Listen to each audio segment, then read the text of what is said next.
नमस्कार, मैं हूं भावना आपके साथ और आप सुन रहे हैं रेडियो मानव रचना 107.8 कार्यक्रम युवा का प्रहार कोरोना की हार यंग वॉरियर मूवमेंट सीरीज के 5वें एपिसोड में आप सभी का स्वागत है। इस कार्यक्रम को आप तक पहुंचाने का श्रेय जाता है यूनिसेफ और कम्युनिटी रेडियो एसोसिएशन को। इस कोरोना वायरस से फैली महामारी ने हम सभी की जिंदगियों को अस्त व्यस्त कर दिया है और आज हम अति संवेदनशील ग्रुप्स के बारे में बात करेंगे और उन्हीं को फोकस करेंगे। कोविड-19 के कॉम्प्लिकेशंस या जटिलताओं की बात करें और जब हम अति संवेदनशील एज ग्रुप्स की बात करते हैं तो उसमें वो लोग आते हैं जिनकी उम्र 45 से ज्यादा और खास तौर पर 60 वर्ष से ज्यादा की उम्र के लोग हैं, जिन्हें कोमॉर्बिडिटीज या काफी समय से स्वास्थ्य संबंधी सेवाएं जैसे डायबिटीज, हाइपरटेंशन, हृदय रोग, किडनी की प्रॉब्लम, लिवर की प्रॉब्लम, स्ट्रोक, डिमेंशिया एक्सेट्रा ऐसी बहुत सारी बीमारियां हैं। किसी भी एज ग्रुप के लोग जिनकी इम्यूनिटी लो हो या वो लोग जो किसी प्रकार के इलाज पर आश्रित हो या ऐसी स्थिति वाले लोग जिनका इलाज चल रहा हो जैसे कैंसर पेशेंट्स, कीमोथेरेपी पर डिपेंडेंट पेशेंट्स या फिर वो लोग जो मोटापे युक्त लाइफस्टाइल जीते हैं। रेडियो मानव रचना 107.8 पर मैं हूं भावना आपके साथ और ये जो खास कार्यक्रम है युवा का प्रहार कोरोना की हार, इस कार्यक्रम के तहत यंग वॉरियर मूवमेंट सीरीज में हम बात कर रहे हैं कोविड कॉम्प्लिकेशंस की। और जब हम कोविड कॉम्प्लिकेशंस की बात कर रहे हैं यानी हम बात कर रहे हैं कि कोविड से तो हम रिकवर हो गए हैं, लेकिन उसके जो आफ्टर इफेक्ट्स हैं उससे हम अभी रिकवर हो नहीं पाए हैं। और इसी के तहत हम बात करने वाले हैं मनीष उपाध्याय से। मनीष, आपको भी कोविड हुआ था और जिस प्रकार ये 14 दिन का बहुत ही टफ समय था, लेकिन ये 14 दिन में नहीं सिमटा, ये अपने बाद बहुत सारी प्रॉब्लम्स, बहुत सारे कॉम्प्लिकेशंस छोड़ गया। किस प्रकार की कॉम्प्लिकेशंस आप महसूस कर रहे हैं? पहले तो थैंक यू सो मच, आपने मुझे मौका दिया इसके बारे में बात करने के लिए। कोविड तो 14 दिन में ही रिकवर हो गया, करेक्ट, बट वो बहुत सारी चीजें आपके साथ, आपके पास अगर कहें तो बैड मेमोरीज छोड़ गया। एंड देन आफ्टर बहुत सारी इश्यूज हैं जो हम ऑन अ डेली बेसिस आजकल टैकल कर रहे हैं। फॉर एग्जाम्पल अगर मैं बात करूं स्पेसिफिकली, जैसे कि जो डाइट थी पहले हमारी, वो आज के टाइम में शायद वो नहीं है मेरी एग्जैक्टली। मैं वेट लूज कर गया काफी। एंड देन आफ्टर आजकल आप जो पहले जितनी चीजें वर्कआउट वगैरह आप जो चीजें कर पाते थे, आज उस लेवल पे आप नहीं कर पाते हैं। कहीं ना कहीं वो एक मेंटली स्ट्रेस भी है। आप ट्रेवल करते हैं, आप कहीं भी जा रहे हैं, आप पॉजिटिव थे, आपने पर्सनली एक्सपीरियंस किया है, आप चीजों से घबराते हैं। बेसिकली पब्लिक इंटरेक्शन हो, ट्रांसपोर्ट हो, ट्रेवल हो, कुछ भी हो, वो एक दिमाग में चीज आपके 24 घंटे है कि कहीं दोबारा कुछ ऐसा ना हो जाए जो मैंने 14 दिन पहले एक्सपीरियंस किया था या जो किया था पिछले कुछ दिन पहले। सो या वो एक काफी बड़ा दिमाग। बहुत सारे लोग हैं मनीष जिन्हें सांस फूलता है, वो जब बहुत ज्यादा चलने की कोशिश करते हैं, इम्यूनिटी कम महसूस कर रहे हैं, ऐसा लग रहा है कि गलती से थोड़ा सा भी खांसी जुकाम अगर हो जाता है तो ऐसा घबराहट होती है कि कहीं ये बड़ी प्रोलॉन्ग बीमारी न बन जाए। आजकल रिलेटेड टू कोविड जो भी सिम्टम्स जिनके बारे में हम सुनते हैं, ये सच है। जैसे ही वो चीजें हम एक्सपीरियंस करते हैं, हमारा दिमाग सबसे पहले हमें शायद बोलता है कि हमें कोविड है, तो वाकई हम वहां से घबराना स्टार्ट करते हैं। एंड शायद उसमें बहुत सारी चीजें ऐसी हैं जो ये तो डर जाते हैं पहले तो, एंड जो डरना है वो एक बहुत बड़ा कारण बन जाता है हमें चीजें ना करने देने का। On a day like routine से हटा देता है हमें कि हम पहले कुछ और करते थे, आज वो सब नहीं कर रहे हैं हम ऑन अ डेली बेसिस। जैसे फॉर एग्जांपल मैं वॉक करने नहीं जाता हूँ इस डर से कि यार शायद किसी ऐसे से ना मिल जाऊं जिससे मुझे फिर से पॉजिटिव हो जाऊं वापस से। बहुत सारे कोविड कॉम्प्लिकेशंस हमारे युवा, हमारे बुजुर्ग और जितने भी लोग कोविड से ग्रसित थे वो महसूस कर रहे हैं, लेकिन इन सब परेशानियों का हल क्या है जानेंगे डॉक्टर हेमंत अत्री के साथ। आप जुड़े रहेंगे रेडियो मानव रचना 107.8 के साथ। Feel good, feel live.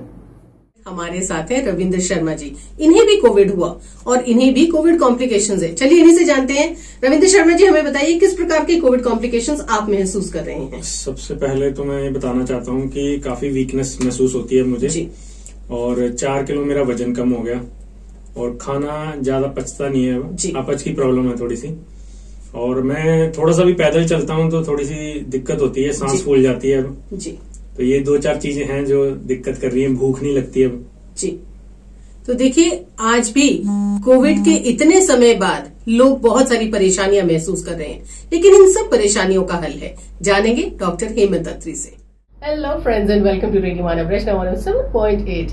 मैं हूं आरजे भावना और रेडियो मानव रचना 107.8 एफएम पर आप सुन रहे हैं प्रोग्राम युवा का प्रहार कोरोना की हार। और इस कार्यक्रम के तहत अलग अलग सीरीज में अलग अलग एपिसोड्स में हमने आपको ढेर सारी जानकारी दी, लेकिन इस एपिसोड में हम बात करने वाले हैं पोस्ट कोविड कॉम्प्लिकेशंस की। यानी कोविड से तो हम ठीक हो गए हैं, लेकिन उससे होने वाले जितने भी दुष्प्रभाव हैं उनसे हम अभी भी जूझ रहे हैं। और इस पर ढेर सारी जानकारी देने के लिए हमारे साथ हैं डॉक्टर हेमंत अत्री, जो सर्जन हैं ईएसआईसी हॉस्पिटल, और इनका स्वागत करेंगे रेडियो मानव रचना 107.8 के स्टूडियो में। नमस्कार मैम, आपकी टीम का और सभी लिसनर्स का तहे दिल से धन्यवाद। डॉक्टर साहब, सबसे पहला सवाल, कोविड तो ठीक हो गया, लेकिन कोविड के साथ जिस प्रकार की एक लहर आती है और साथ में बहुत सारा रेजिड्यू छोड़ जाती है, उसी प्रकार ये कोविड भी बहुत सारे कॉम्प्लिकेशंस छोड़कर गई है। किस प्रकार के कॉम्प्लिकेशंस आ रहे हैं लोगों के पास और किस प्रकार का इसका इलाज होना चाहिए? सबसे पहले तो क्योंकि मुझे लगता है कि मेरे आने का जो मकसद है वो एक आम जन तक हमारी बात पहुंचनी चाहिए। टेक्निकलिटीज में हम अधिक ना जाते हुए, मैं एक उदाहरण के तौर पर, अगर एक नदी या एक समंदर बहुत गंदा है, जब वो अपनी लहरें लेकर एक तट पर जाता है और जब वापस पानी जब जा रहा होता है, तो आप देखेंगे कि उसके साथ बहुत सारी गंदगी रह जाती है जी। ठीक इसी प्रकार मैं कोविड को कंपेयर करूंगा कि एक ऐसी लहर, एक ऐसी सुनामी हेल्थ सेक्टर में आई जिसने मेरे ख्याल से अपने रेजिडुअल, जो हम आज बात कर रहे हैं पोस्ट कोविड कॉम्प्लिकेशंस की, उसको छोड़ा कहीं ना कहीं तट के ऊपर। तट हम इंसान या इस धरती को समझ सकते हैं। तो post Covid complications second wave के बाद बहुत अधिक मात्रा में देखे गए, क्योंकि स्ट्रेन कहीं ना कहीं म्यूटेंट होकर हमें हिट किया। और आपने देखा होगा कि 1 या 2 महीने के अंदर ही पूरा तबाही का मंजर, जगह जगह एम्बुलेंस और हॉस्पिटल्स। शायद आप और हम, कोई घर ऐसा नहीं बचा जहां पर किसी के घर में कोई किसी कॉम्प्लिकेशन से या कोविड से ग्रस्त ना हुआ हो, किसी गली मोहल्ले में। तो पोस्ट कोविड कॉम्प्लिकेशंस की अगर हम बात करेंगे, देखिए ये एक बहुत ही रीसेंट टॉपिक है और बहुत नया टॉपिक है। बुक्स इसमें सच डिस्क्राइब नहीं करती, पर मेरी वाइफ डॉक्टर साक्षी खुद फिजिशियन है और मैं सर्जन हूं। तो हम लोगों ने भी हॉस्पिटल्स में जो देखा, जो पढ़ा, जो समझा, जो टेली कंसल्टेशन हुई, या जो लोगों के बीच में जाकर देखा कि वो किस बीमारी से ग्रस्त हैं, तो मैं अपने तरीके से उसको कैटेगराइज करना चाहूंगा जी। अगर आम जनता के लिए, क्योंकि ये प्रोग्राम आम जनता तक पहुंचे, यूनिसेफ और जो पार्टनर हमारे हैं सभी लोग, टॉप टू बॉटम की अगर हम बात करें, सर से लेकर पांव तक, मैं एक एक तरीके से कैटेगराइज करना चाहूंगा। सबसे ऊपर हमारे सर के जो स्टार्टिंग में होते हैं, जो जिसको हम बाल बोलते हैं आम भाषा में, या हेयर्स। देखिए कोविड के बाद जो हेयर फॉल है, स्पेशली लेडीज में या जेंट्स में, दोनों में ही, लेडीज में बहुत देखा गया है। लेडीज में अप्रिशिएट इसलिए होता है क्योंकि उनके बाल भी घने होते हैं जी। इसका रीजन क्योंकि आप इम्यूनो कॉम्प्रोमाइज्ड होते हैं, मैक्रो और माइक्रो न्यूट्रिएंट्स की कमी हो जाती है, इस कारण से ये हेयर फॉल है, ये देखा गया है। और स्ट्रेस में भी, क्योंकि कोविड में अपने आप में एक स्ट्रेस है। तो जब भी ऐसा स्थिति आती है, चाहे कोविड हो या किसी भी तरीके से, तो हेयर फॉल होना एक नेचुरल टेंडेंसी है। क्योंकि और आप देख भी रहे हैं कोविड के अंदर ऐसा हो रहा है। इसको हम ठीक करने के लिए जो न्यूट्रिएंट है, जो डाइट है, जो स्लीप है, बहुत सारी चीजें हैं, स्ट्रेस फैक्टर को रिलीव करें और मैक्रो और माइक्रो न्यूट्रिएंट्स प्रॉपर मात्रा में लें। विटामिन सी रिच फ्रूट्स हैं, विटामिन ई रिच है, विटामिन बी कॉम्प्लेक्स है, जितने भी विटामिन ए है। तो मुझे लगता है ये कहीं ना कहीं जो हेयर फॉल है वो आपका ठीक होगा। फिर हमारा आता है, अगर हम लेमन लैंग्वेज में हम बात करें कि हेड, मतलब सर जिसको हम बोलते हैं। पोस्ट कोविड बहुत सारी पॉपुलेशन को कंटिन्यूअस हेडेक, सर दर्द रहना, ये एक आम चीज है। फिर हम अगर आंख, सर और नाक और मुंह की तरफ अगर हम बढ़ें, तो एज सच अगर बात करें, आपने बहुत सुना होगा कि पोस्ट कोविड म्यूकरमाइकोसिस हो रहा है, जिसको हम ब्लैक फंगस के नाम से जानते हैं। हालांकि ब्लैक फंगस, ये फंगस कोई ऐसी नई नहीं है, पहले भी थी। हम सभी विषयों पर मुझे लगता है चर्चा करेंगे आपके साथ। उसके बाद अगर हम स्टेप बाय स्टेप अगर हम नीचे आते हैं, तो बहुत से लोगों को सांस की दिक्कत, रेजिडुअल प्रॉब्लम्स रह रही हैं। लंग कैपेसिटी आपकी कम हो गई है क्योंकि लंग्स में फाइब्रोसिस हो गया है।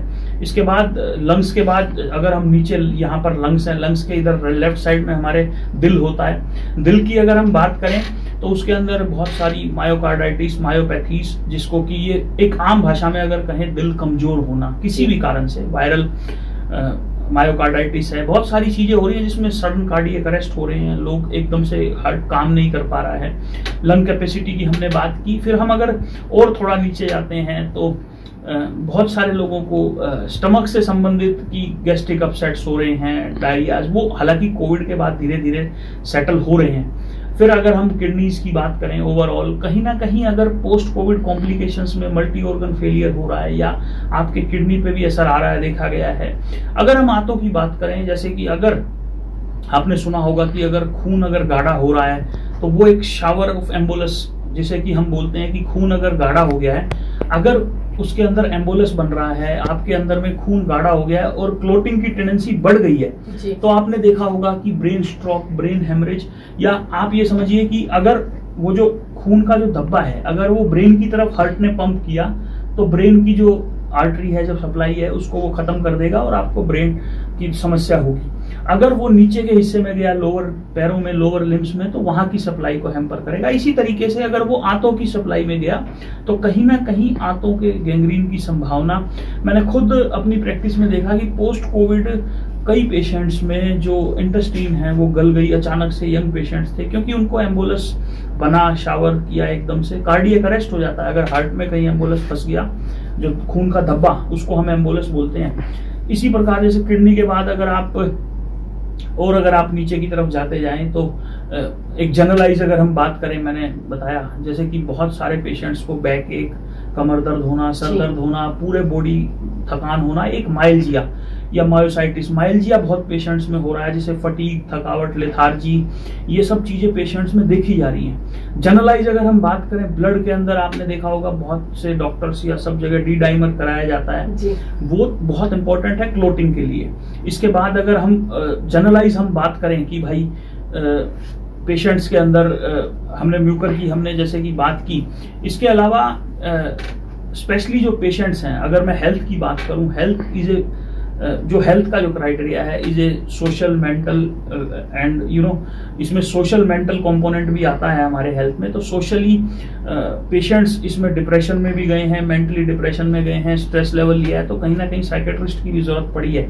इसके अलावा अगर पेशेंट परमानेंटली, क्योंकि आपके लंग में फाइब्रोसिस हुई है तो परमानेंटली ऑक्सीजन डिपेंडेंट हो रहे हैं, अगर जनरलाइज अगर बहुत सीवियरिटी है इसकी, तो हम एक सेप्सिस बोलते हैं उसको, कि पूरे शरीर में जो है आपके संक्रमण फैल गया है, उसके कारण, सेप्सिस के कारण मल्टी ऑर्गन फेलियर या मल्टी ऑर्गन डिस्फंक्शन भी हो रहा है, जिसमें कि सारे ऑर्गन अचानक से शट डाउन हो जा रहे हैं। इसके अलावा बहुत सारी कॉम्प्लिकेशंस आ रही है। मैंने आपसे माइल्जिया की बात की, माइल्जिया के अंदर घुटनों का दर्द, कमर दर्द, बैक दर्द और हाथों में दर्द होना, थकावट होना, ये एक आम बात है।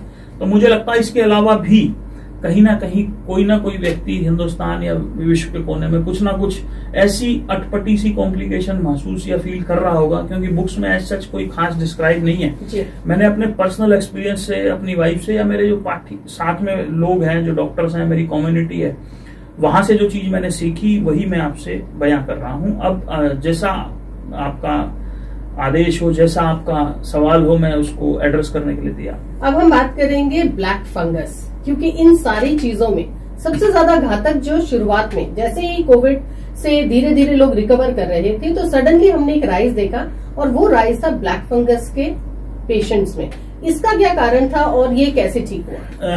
देखिए, सबसे पहले तो अचानक से, क्योंकि मैं ये कहूंगा कि ब्लैक फंगस वाला पार्ट हम डिस्कशन कर रहे हैं, लेकिन इसके अलावा भी सडन कार्डियक अरेस्ट बहुत हुए जी। ब्लड कोएगुलेशन के कारण जो प्रेग्नेंट लेडीज थी स्पेशली, उनको भी तकलीफ हुई, हाइपर कोएगुबल स्टेट में जो उनके खून गाढ़ा हुआ। लेकिन ब्लैक फंगस की बात आपने जहां तक की, मैं ये बताना चाहूंगा आपको कि जो ब्लैक फंगस नाम से जिसको म्यूकर माइकोसिस हम बोल रहे हैं, म्यूकर ऐसा नहीं है कि पहले आपके मेरे शरीर में या फ्लोरा में या और व्यक्तियों में, एक नॉर्मल कमेंसल के तौर पर पहले भी था, लेकिन जैसे ही बोलते हैं ना कि इम्यूनिटी एकदम से कम हुई, डाउन हुई, और इस फंगस को ग्रो करने का मौका मिल गया। ब्लैक फंगस एज सच कोई ये काली फंगस नहीं है, लेकिन जहां भी ये टिश्यू पे लगती है, जहां इसको ग्रो करने का मौका मिलता है, उस एरिया को ये नेक्रोस्ट कर देती है। नेक्रोस्ट मतलब खा जाती है, जला देती है। एक जलाना हम एक आम भाषा में बोलेंगे, लेकिन उस एरिया को मेडिकल टर्म्स में नेक्रोसिस बोलते हैं, जिसके कारण जो टिश्यू है, जो जहां पर ये अटैक करती है, वो काला पड़ जाता है। तो इस कारण से एक मिसनोमर है, ये काली फंगस नहीं है, ये म्यूकर है और पहले से ही ये थी। अब इसमें सबसे इंपॉर्टेंट पार्ट ये है कि जो इम्यूनो कॉम्प्रोमाइज पेशेंट्स हैं, उसके अंदर क्या हो रहा है कि ये नॉर्मल कमेंसल के तौर पर है, जैसे ही इसको मौका मिलता है ये बहुत सडनली ग्रो करती है। और जो इसका जैसे नाक है, हमारा आंख है, या नाक के थ्रू ये जो ऑर्बिट में भी चली, मतलब आंख के अंदर भी ये चली जाती है, और आंख से ये ब्रेन में भी चली जाती है। तो कहीं ना कहीं ये फंगस है, बहुत डेडली है, और इमीडिएटली मतलब आप ये समझिए कि 24 से 48 घंटे के अंदर अगर बहुत तेजी से ये बढ़ रही है तो ये मरीज की जान भी ले सकती है। जी। और अब अगला सवाल खास तौर पर उन पेशेंट्स के लिए जिन्हें कोमॉर्बिड पहले ही परेशानी। हाँ, ये बहुत सारे पेशेंट्स हैं। ये बात मैं शायद कहना भूल गया। पोस्ट कोविड कॉम्प्लिकेशंस के अंदर सबसे इम्पोर्टेंट बात ये है भावना जी कि जो पेशेंट्स पहले से कोमॉर्बिड थे, specially diabetic patients, hypertensive patients, cardiac patients. मैंने बोला कार्डियक पेशेंट्स के अंदर डी डाइमर जैसे हम करा रहे थे, ब्लड थिनर्स उनको देना पड़ रहा था, क्योंकि ये ब्लड को जब गाढ़ा कर दे रहा है तो उसके कारण हार्ट के ऊपर बहुत लोड पड़ रहा है, जिसके कारण एम्बुलस धब्बा जमने की बहुत संभावना बढ़ जाती है, और patient sudden cardiac arrest, brain hem, मतलब एकदम से आपका काम करना बंद कर जाएगा शरीर। अगर ब्रेन में गया, किडनी में गया तो किडनी शट डाउन कर देगा। अगर इंटेस्टाइन, उसकी आंतों की अगर आर्टरी में गया तो आंतों को खराब कर देगा। दूसरा point, diabetic patient. Diabetic patient में बहुत सारे पेशेंट्स में रीजन कहीं ना कहीं अभी कोई एज सच फाइंड आउट नहीं हुआ है, पर मुझे लगता है कि ये पेनक्रियास के ऊपर इसका अपना असर है।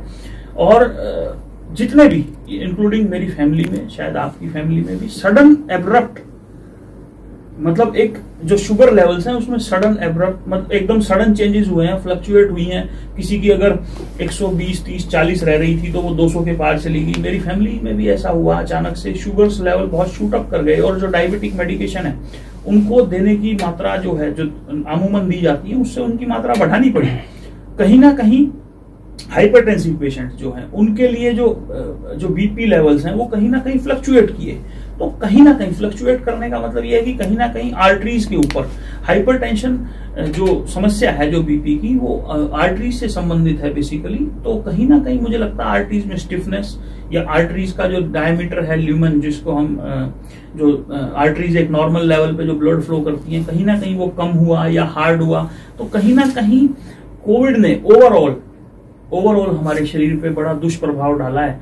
और स्पेशली जो कोमोर्बिड पेशेंट्स हैं, हार्ट पेशेंट्स हैं, डायबिटिक पेशेंट्स हैं, हाइपरटेंसिव पेशेंट्स हैं, और स्पेशली इम्यूनो कॉम्प्रोमाइज जो पहले से थे, जैसे कि कोई रीनल ट्रांसप्लांट का पेशेंट पहले से था, कोई कार्डियक, उसको लीवर प्रॉब्लम पहले से थी, तो उनको तो बहुत इस फंगस ने बड़ा चपेट में लिया है। और मेरे पास ऐसे पेशेंट थे जो डायलिसिस पे थे, 1-2 महीना सर्वाइव किए, बट सर्वाइव के बाद भी पोस्ट कोविड कॉम्प्लिकेशंस में उनकी डेथ हो गई। जी।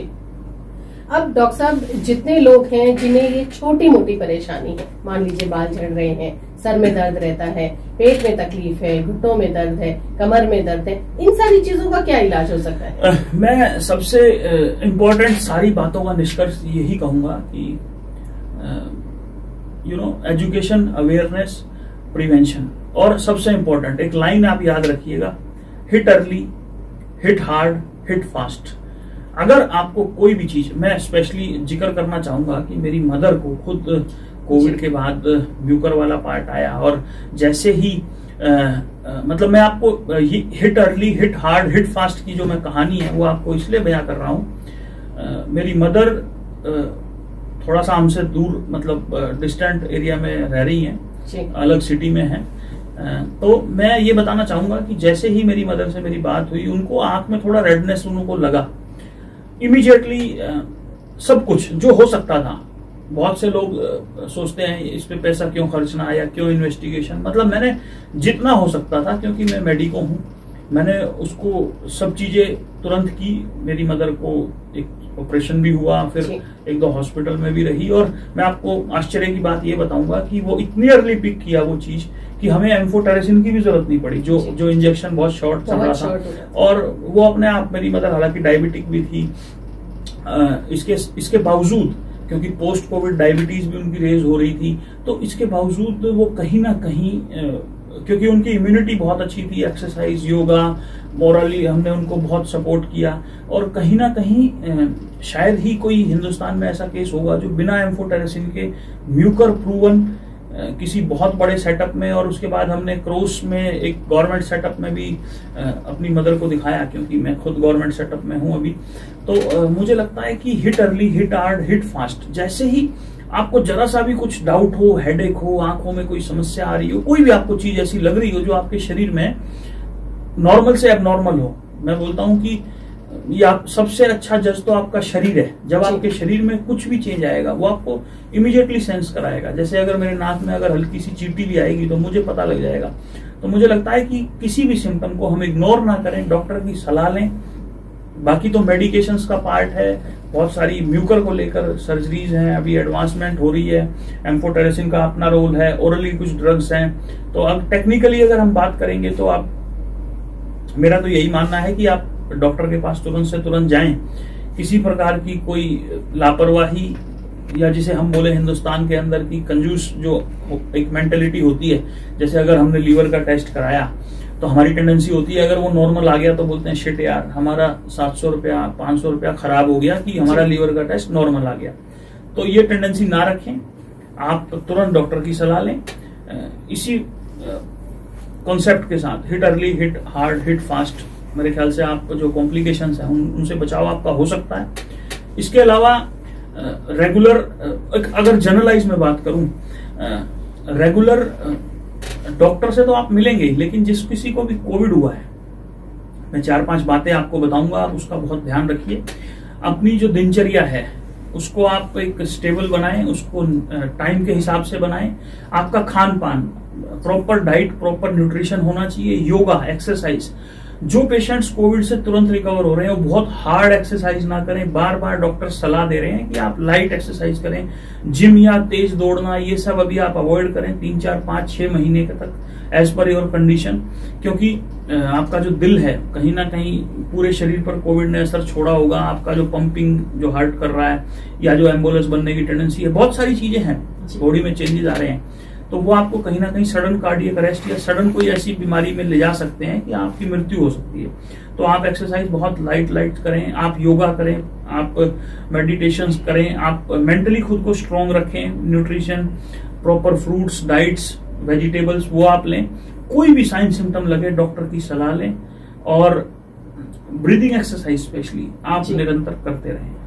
और मैं सिर्फ एक चीज ऐड करना चाहूंगी, बिना डॉक्टरी सलाह के किसी भी प्रकार का कोई भी मेडिकेशन ना लें, क्योंकि अगर किसी और को कोई परेशानी है तो वो सेम परेशानी आपको हो, ये जरूरी नहीं है। इस चीज का भी खास ख्याल रखें, अपने आप को स्वस्थ रखने की कोशिश करें। और फिलहाल तहे दिल से धन्यवाद कहना चाहूंगी डॉक्टर हेमंत आपका, आप हमारे स्टूडियो में आए और आपने सभी लिसनर्स को इतनी बेहतरीन जानकारी। Thank you.